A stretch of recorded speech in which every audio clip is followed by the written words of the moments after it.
Casey Logan, yes, haha. Workshop! Hello, welcome once again to Casey's Story Corner. I am Casey Logan. Now this is a real favourite of mine, The Bad Seed.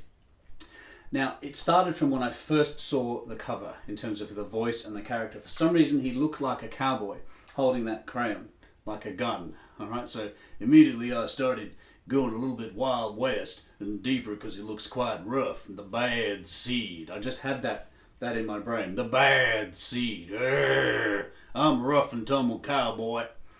And then that kind of informed all the other voices in the book. Alright? I'm a bad seed.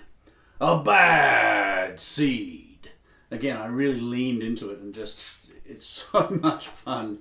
Now, these guys, because I'd started off with the idea of a cowboy, I decided that these guys should be the villagers in the town, the men that sit in the bar and drink all day. That seed is so bad. There goes that bad seed, just to kind of differentiate them a little bit. Again, kind of borrowing characters from films that I'd seen, and anytime you see a saloon, there's someone in there that talks like that.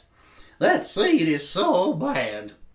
And then again, it contrasts him. When they think I'm not listening, they mumble, there goes a bad seed. So, again, just have fun, lean into it. And the kids really love this question, how bad am I? You really want to know?